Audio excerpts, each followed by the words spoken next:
Sejam todos bem-vindos a mais uma edição do Evangelho no Lar, promovido pelo Grupo Espírita Garimpeiros da Luz, aqui em Natal, Rio Grande do Norte. É sempre com muita alegria que aqui retornamos para o nosso encontro semanal. O encontro da família com Jesus. Uma oportunidade de pararmos o corre-corre do dia a dia para, em família, estudarmos alguma mensagem do Evangelho do Cristo. Estudar, refletir e pedir bênçãos para que possamos vivenciar esses ensinamentos. Com certeza, é o momento em que nós permitimos que Jesus entre em nossa casa e fique conosco, nos ajudando nas batalhas do dia a dia. Não esqueçamos, meus amigos, o recipiente com água. Essa água é fluidificada durante a reunião pelos guias espirituais e deve ser ingerida no final de cada reunião, com muito respeito, com muito ardor e com muita fé. Então, iniciando, vamos fazer a nossa leitura preparatória. O livro Pão Nosso, psicografado por Chico Xavier e ditado pelo Espírito Emmanuel. Hoje a mensagem, o capítulo é o 107, Piedade. Mas é grande ganho a piedade com contentamento. Paulo, na sua primeira carta a Timóteo, o capítulo 66. Fala-se muito em piedade na terra.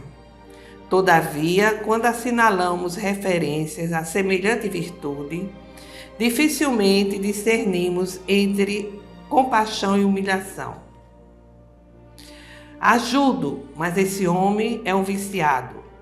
Atenderei, entretanto, essa mulher é ignorante e má. Penalizo-me, contudo, esse irmão é ingrato e cruel. Compadeço-me, todavia, trata-se de pessoa imprestável. Tais afirmativas são reiteradas a cada passo por lábios que se afirmam cristãos. Realmente, de maneira geral, só encontramos na terra essa compaixão de voz macia e mãos espinhosas. Deita mel e veneno, balsamiza feridas e dilacera-as. Estende os braços e cobra dívida de reconhecimento. Socorre e espanca. Ampara e desestimula. Oferece boas palavras e lança répitos hostis. Sacia a fome dos viajores da experiência com pães recheados de fel. A verdadeira piedade, no entanto, é filha legítima do amor. Não perde tempo na indiferenciação do mal. Interessa-se excessivamente no bem para descurar-se dele em troca de ninharias e sabe que um minuto é precioso na economia da vida. O Evangelho não nos fala dessa piedade mentirosa, cheia de ilusões e exigências. Quem revela energia suficiente para abraçar a vida cristã encontra recursos de auxiliar alegremente.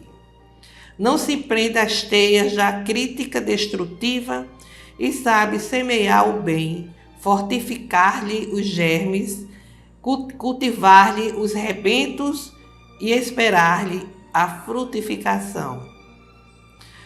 Diz-nos Paulo que a piedade com contentamento é grande ganho para a alma e, em verdade, não sabemos de outra que nos possa trazer prosperidade ao coração. Quanta verdade! Que análise maravilhosa de Emmanuel, que sabe exatamente das nossas limitações humanas. Ajudamos, mas quantas vezes a nossa ajuda vem envolvida nesses tipos de comentários e, consequentemente, de sentimentos e vibrações. Então, vamos ficar vigilantes. Vamos fazer agora, meus amigos, meus irmãos, a prece inicial. Vamos elevar nossos corações, a nossa mente ao alto, nos conectarmos com as forças do bem do universo.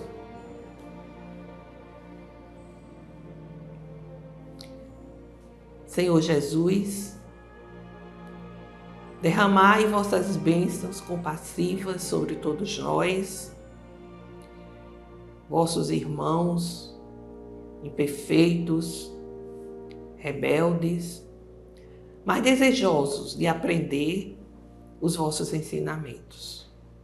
Por isso aqui estamos, Senhor, para mais um Evangelho no lar. E pedimos a ajuda, a companhia dos nossos guias espirituais. Fica conosco, Jesus, agora e sempre. Que assim seja. Bem, meus amigos, nós estamos realizando o Evangelho no Lar a partir do livro Florações Evangélicas, ditado por Joana de Ângeles Adivaldo Franco. Ela analisa passagens do Evangelho segundo o Espiritismo, ela faz uma análise de trechos que ela selecionou para compor esta obra. Hoje, por exemplo, ela faz refletir o segundo capítulo do Evangelho segundo o Espiritismo. Meu reino não é deste mundo. E este capítulo foi organizado por Kardec a partir do diálogo entre Jesus e Pilatos. Pilatos, tornando a entrar, pois, no palácio e tendo feito vir Jesus, lhe disse: Sois o rei dos judeus? Jesus lhe respondeu: Meu reino não é deste mundo. Se meu reino fosse deste mundo, minhas gentes teriam combatido para me impedir de cair nas mãos dos judeus. Mas meu reino não é aqui. Pilatos então lhe disse: Sois, pois, rei? Jesus lhe replicou: Vós o dissestes, eu sou rei. Eu não nasci nem vim para este mundo, senão para testemunhar a verdade. Qualquer que pertença à verdade, escuta minha voz. É o registro de João no capítulo 18, versículo 33, 36 e 37. Jesus veio, como nós sabemos, estabelecer as bases do reino dos céus, do reino do Pai, certo? E por isso as pessoas não entendiam que ele falasse desse reino, esse reino que está além das barreiras, dos limites da matéria, dos limites terrenos. Esse reino que se pode construir a partir da mudança de sentimentos, da mudança vibratória, uma construção interior. Reino dos céus é uma expressão que nós encontramos várias vezes no Evangelho, porque essa expressão vai dizer exatamente a nossa destinação, certo? O objetivo da vinda de Jesus, foi um objetivo de orientar, de esclarecer a humanidade sobre os valores verdadeiros, os valores essenciais da vida, para serem vivenciados, praticados, a fim de que se possa ingressar na casa do Pai, no reino dos céus, no reino do Pai. Então, ele veio com essa perspectiva, vamos assim dizer. E esse reino que simboliza também o estado de plenitude que a criatura humana pode desfrutar ainda aqui na Terra, à medida em que vai conduzindo a sua vida a partir dos ensinamentos libertadores, transformadores trazidos por Jesus. Então, é esse reino que nos aguarda, mas que nós precisamos merecê-lo, e para merecê-lo, precisamos trabalhar em função do nosso aprimoramento espiritual. E nesse capítulo, nós vamos encontrar um item que tem o nome ponto de vista. Ele é um comentário, reflexões que Kardec apresenta sobre a temática. Então, tem um trecho, o segundo parágrafo, que Kardec coloca: pela simples dúvida sobre a vida futura, o homem dirige todos os seus pensamentos sobre a vida terrestre. Incerto do futuro, dá ao presente, não entrevendo bens mais preciosos que os da terra. Ele é como a criança, que não vê nada além dos seus brinquedos. Para obtê-los, não há nada que não faça. A perda do menor dos seus bens é uma tristeza pungente. Uma decepção, uma esperança frustrada, uma ambição não satisfeita, uma injustiça de que é vítima, o orgulho ou a vaidade feridos são igualmente tormentos que fazem da sua vida uma angústia perpétua, dando-se assim voluntariamente uma verdadeira tortura de todos os instantes. Tomando o seu ponto de vista da vida terrestre, no centro da qual está colocado, tudo toma ao seu redor proporções vastas. O mal que o atinge, como o bem que compete aos outros, tudo adquire aos seus olhos uma grande importância. Ocorre o mesmo com aquele que está no interior de uma cidade, onde tudo parece grande. Os homens de projeção, como os monumentos, mas que se transporte para sobre uma montanha, e homens e coisas vão lhe parecer bem pequenas.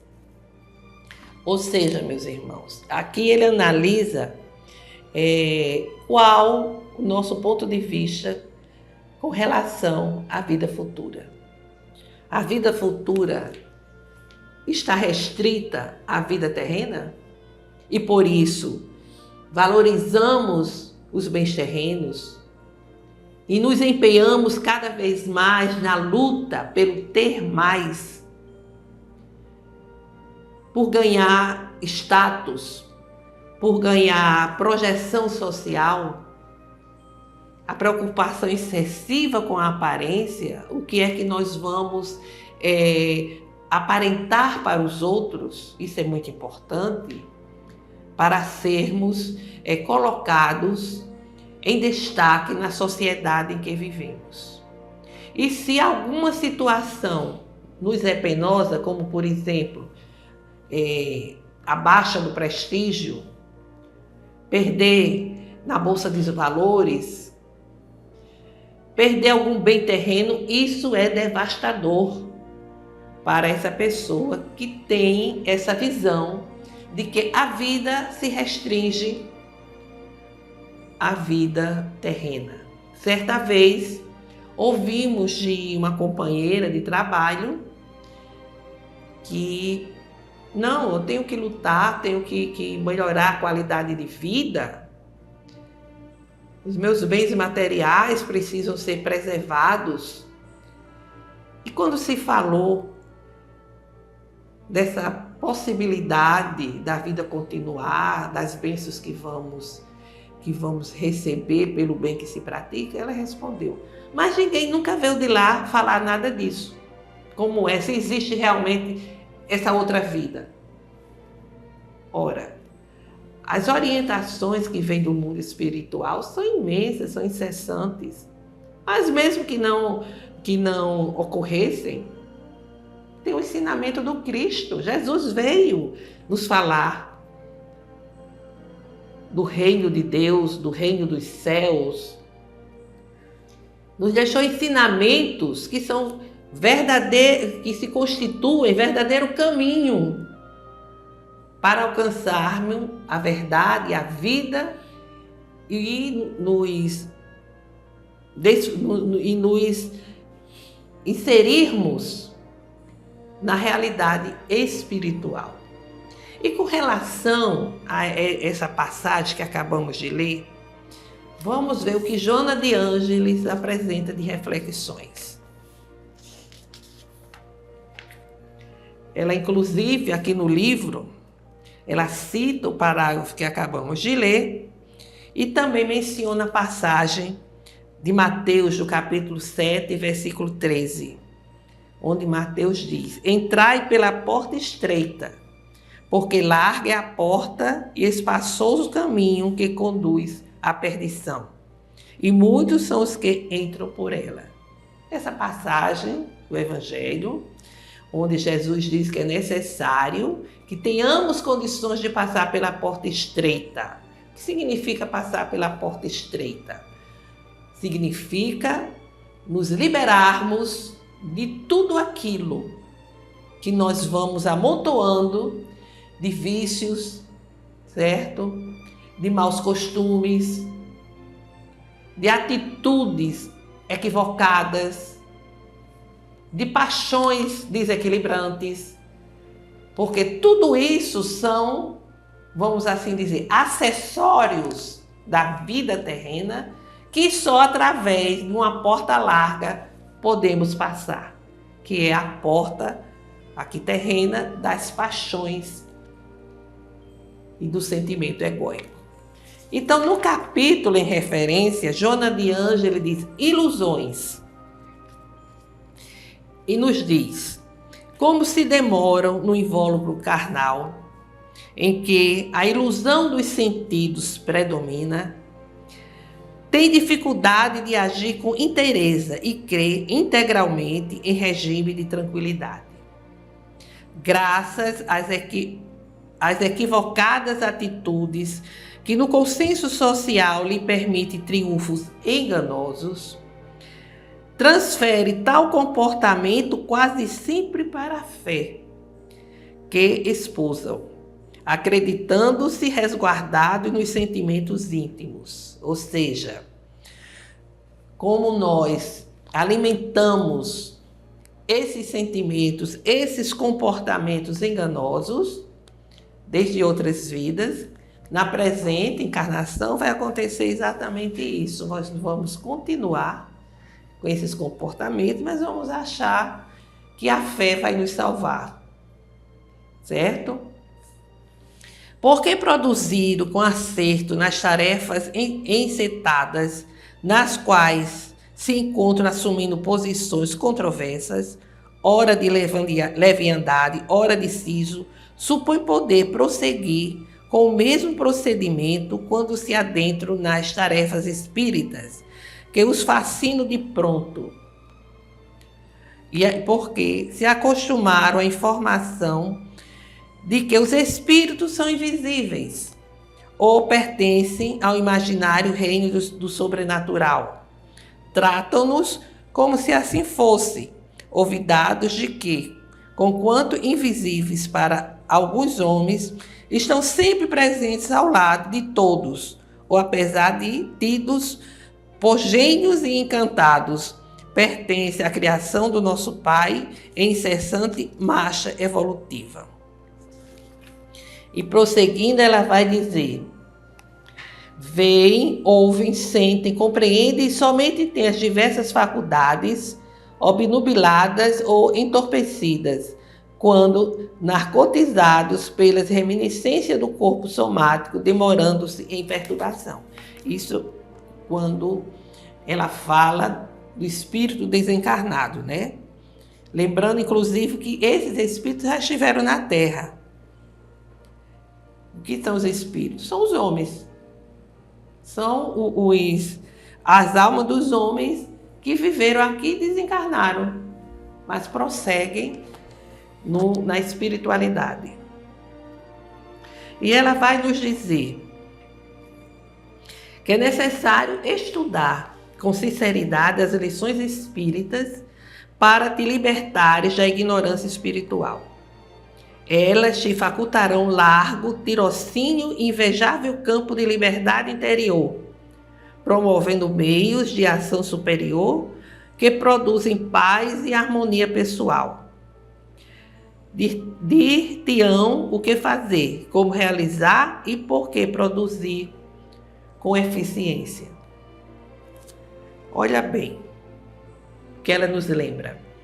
Cada espírito é o que aprendeu, o que realizou, quanto conquistou.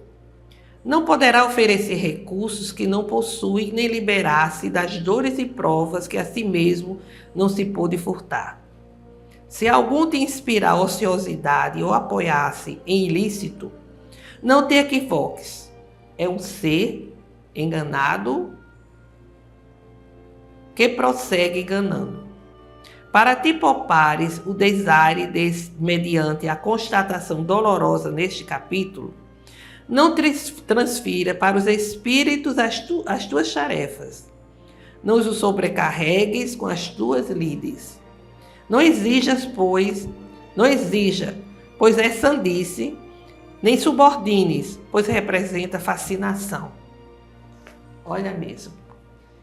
Ela diz aqui que cada espírito é o somatório do seu aprendizado, é somatório exatamente de tudo que já alcançou, de tudo que já realizou. E não poderá oferecer recursos de quem não tem condições de oferecer. E se algum nos oferecer algum tipo de conduta equivocada, como ociosidade, ou nos apoiar no ilícito, é um espírito que foi enganado e que está nos enganando. Então é necessário evitar isso e, para isso, não devemos transferir a nossa responsabilidade, as nossas tarefas para eles. Porque nós podemos, inclusive, mergulhar numa fascinação. Mantém-te em respeitável conduta em ação enobrecida eles. Os espíritos bons e simpáticos ao teu esforço virão em teu auxílio, envolvendo-te em inspiração segura e amparo eficaz. Rompe com a ilusão e não acredites que te sejam subalternos aos caprichos os desencarnados. Eles não são os nossos serviçais, exceto os que são mais infelizes e ignorantes do que tu. E ela manda nos acender a luz legítima da verdade no coração e, em contato com os espíritos ou os homens, ser leal, sem afetação, franco, sem rudeza e nobre, sem veleidades. Os desencarnados te conhecem e os homens te conhecerão hoje ou mais tarde, não valendo, pois, esforço de iludir-se ou iludi-los. Quer dizer, devemos sim combater as ilusões em nossa vida. Nos iludirmos com falsas promessas, com falsas revelações daqueles que no mundo espiritual estão ainda nas faixas mais infelizes. E para isso é necessário estudar, e para isso é necessário agir com a convicção nos valores éticos e morais. Para que recorrer a homens ou espíritos desencarnados para conseguir determinadas benesses, vamos assim dizer? Não, devemos sim não transferir responsabilidade, não transferir tarefas e lutar para o nosso aprimoramento, para o nosso processo evolutivo.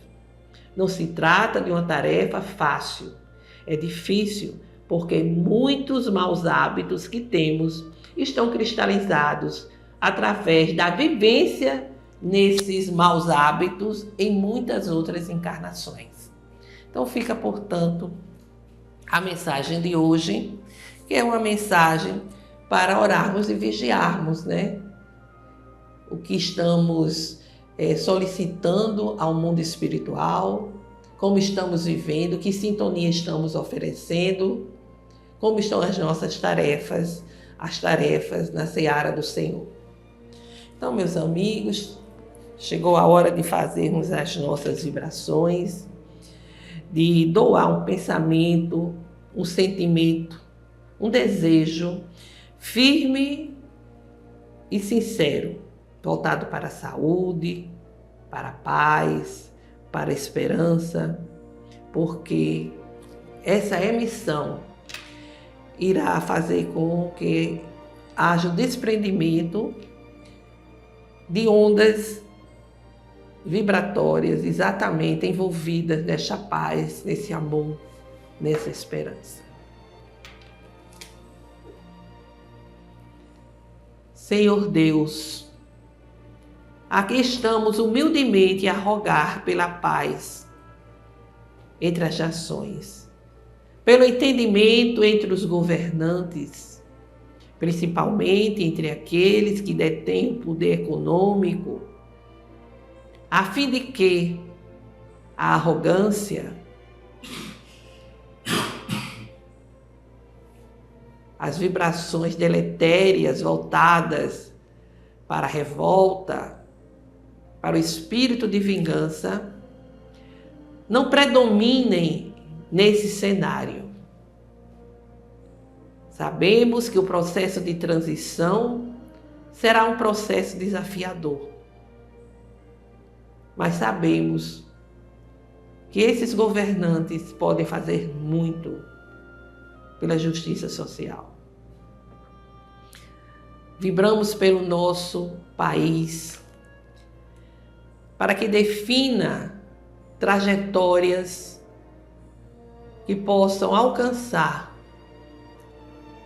a justiça social, para que nossos irmãos que estão em situação de pobreza, inclusive pobreza absoluta, possam ser socorridos. Pelo movimento espírita, para que esteja cada vez mais fortalecido e conectado com a codificação e com o Evangelho do Cristo. Por todos aqueles que não sintonizam conosco, que possa haver perdão entre todos. Pelos nossos irmãos doentes, enfermos, muitos sem perspectiva de cura na presente encarnação. Que não falte aos seus corações a fé e a esperança. Por todas as famílias, para que o Evangelho do Cristo chegue aos lares, levando harmonia aos corações. Vamos agora, cada um, apresentar suas rogativas específicas.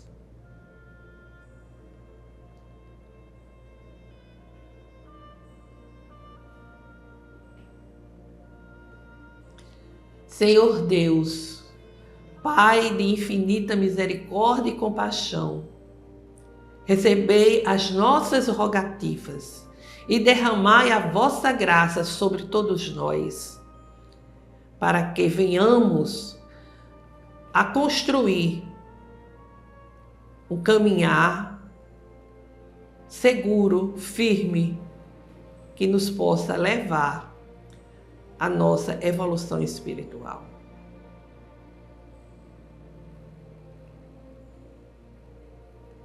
Pai nosso que estais em toda parte, santificado e glorificado seja o vosso nome no louvor de todas as criaturas. Que venha a nós o vosso reino de amor e sabedoria, que seja feita a vossa vontade, acima dos nossos desejos, aqui na terra e em todos os ciclos espirituais. O pão do corpo, o pão do espírito, dai-nos hoje.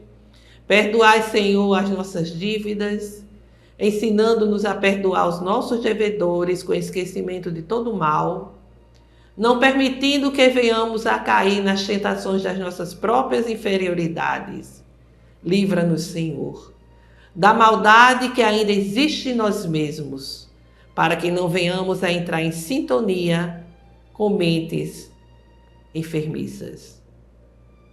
Pois só assim reinará a paz, o entendimento e o amor na caridade, hoje, amanhã e sempre. Que assim seja. Com esta prece, encerramos o Evangelho de hoje, desejando a todos uma semana de saúde, paz e harmonia.